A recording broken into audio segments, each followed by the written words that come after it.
Si tu adores Allah Jalla wa Ala, mais tu n'es pas sincère envers Allah Subhanah, sache que tu te fatigues pour rien. Ya Abdallah.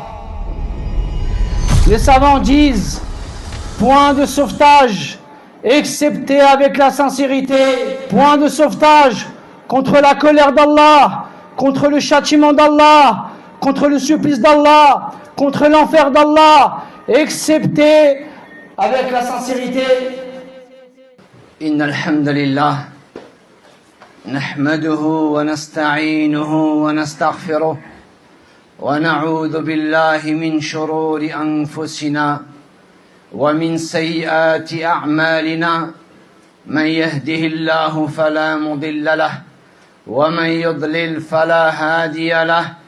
وأشهد أن لا إله إلا الله وحده لا شريك له وأشهد أن محمدًا عبده ورسوله صلوات الله وسلامه عليه وعلى آله وأصحابه أجمعين. يا أيها الذين آمنوا اتقوا الله حق تقاته ولا تموتن إلا وأنتم مسلمون.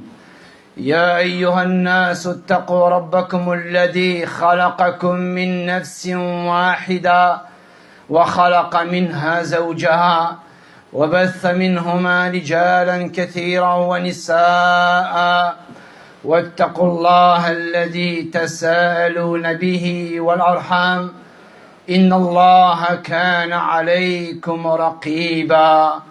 يا أيها الذين آمنوا اتقوا الله وقولوا قولا سديدا يصلح لكم أعمالكم ويغفر لكم ذنوبكم ومن يطع الله ورسوله فقد فاز فوزا عظيما.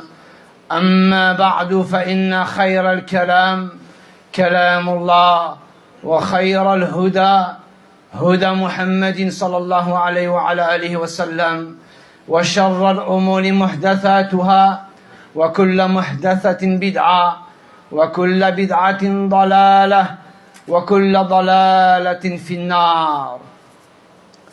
فيا أيها الناس أوصيكم ونفسي بتقوى الله سبحانه وتعالى. اتقوا الله عباد الله الكرام. اعلموا أن من أعظم المطالب في هذه الحياة الدنيا أن تكون الحياة لله رب العالمين، أي أن تكون الأقوال لله رب العالمين، وأن تكون الأفعال لله رب العالمين، وأن تكون الطاعات لله رب العالمين، وأن تكون العبادات لله رب العالمين، أي أن تكونوا من المخلصين لله رب العالمين. عباد الله الكرام، يقول الله سبحانه وتعالى في كتابه الكريم وهو أصدق القائلين: قل إن الصلاة ونسكي ومحياي ومماتي لله رب العالمين لا شريك له. انظروا يا عباد الله، الله سبحانه وتعالى أوجب علينا أن نكون من المخلصين في حياتنا كلها. أيها الناس، أي طاعتي لله وأقوالي لله وأفعالي لله وعبادتي لله جل جلاله. عباد الله الكرام، المخلص لا يصلي ليقال، الصائم المخلص لا يصوم ليقال، الذي يعبد الله جل وعلا لا يعبده لأجل أن يقال. عباد الله، لأنه من المخلصين لا يريد جزاء ولا شكورا من أحد من البشر.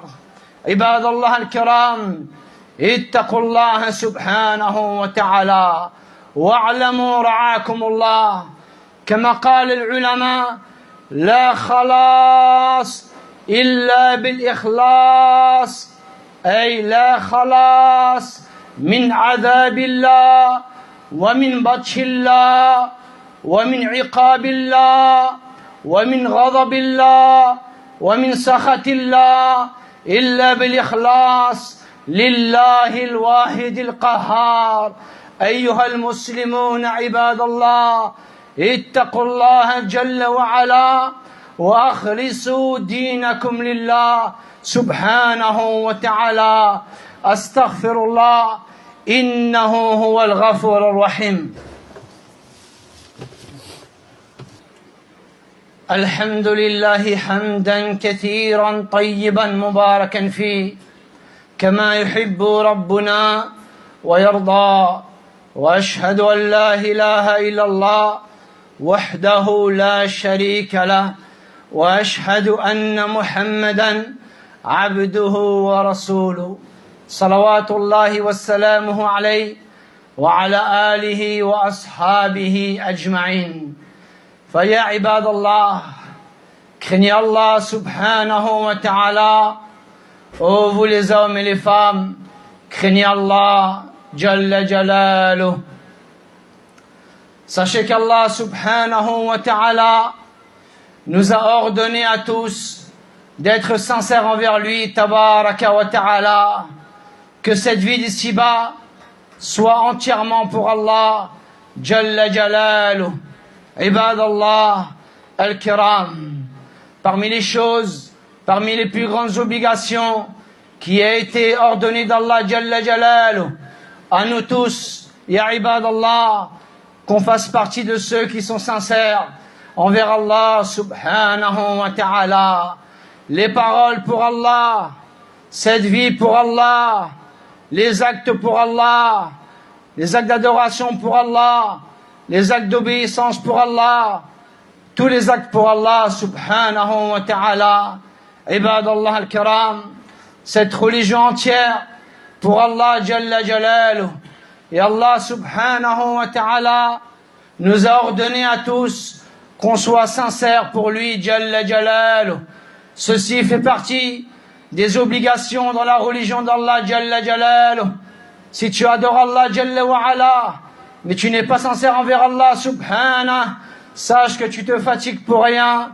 Ya Abdallah, ayyuha al-muslimun ibad Allah al-kiram, Allah Jalla wa ala nous dit, et il dit à son prophète alayhi salat wa salam: Qul ya Muhammad, dit, ma prière, mes actes de dévotion, ma vie, ma mort appartiennent à Allah, seul sans rien lui associer. Regardez comment Allah Jalla wa ala nous enseigne la sincérité envers lui, tabaraka wa ta'ala. Mes adorations pour Allah, ma vie pour Allah, mes actes d'obéissance pour Allah, mes paroles pour Allah, Jalla Jalaluh. Serviteur d'Allah al-Kiram, celui qui est sincère envers Allah Jalla wa ala, il ne prie pas pour qu'on dise de lui qu'il prie, ou bien ne cherche pas l'ostentation. Celui qui jeûne, lorsqu'il jeûne, celui qui est sincère, il ne cherche pas la vue des gens. Celui qui adore Allah Jalla wa ala, ici le sincère qui adore Allah subhanahu wa ta'ala, qui unifie Allah Jalla wa ala, qui lui voit un acte d'obéissance, ici ne le fait pas pour qu'on dise de lui qu'il est obéissant, ibad Allah, car il est sincère envers Allah subhanahu wa ta'ala. Ô vous les hommes et les femmes, soyez sincères envers Allah Jalla Jalaluh.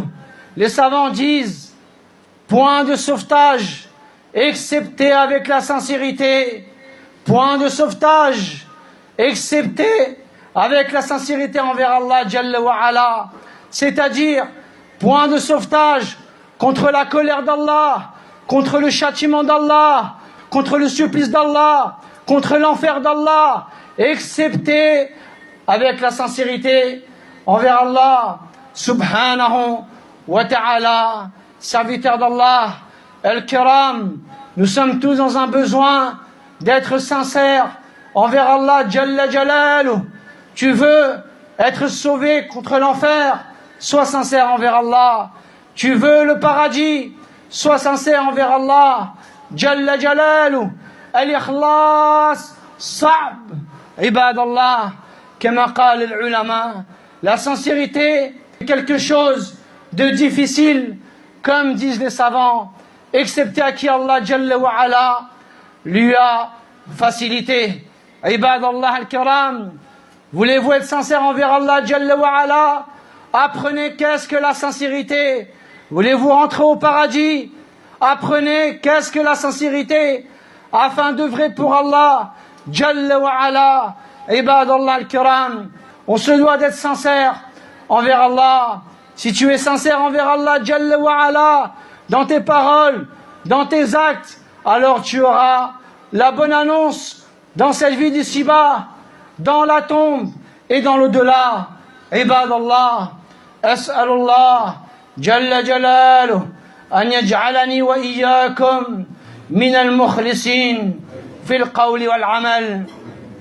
ربنا اتنا في الدنيا حسنة وفي الآخرة حسنة وقنا عذاب النار. يا مقلب القلوب ثبت قلوبنا على دينك. يا مقلب القلوب ثبت قلوبنا على طاعتك. اللهم اغفر لنا ذنوبنا. اللهم اغفر لنا ذنوبنا. اللهم ارحمنا تحت الأرض وفوق الأرض ويوم العرض عليك يا رب العالمين. اللهم انصر المظلومين. اللهم انصر المظلومين. اللهم انصر المظلومين يا رب العالمين. ولا حول ولا قوة إلا بالله. سبحانك اللهم بحمدك أشهد أن لا إله إلا أنت أستغفرك وأتوب إليك.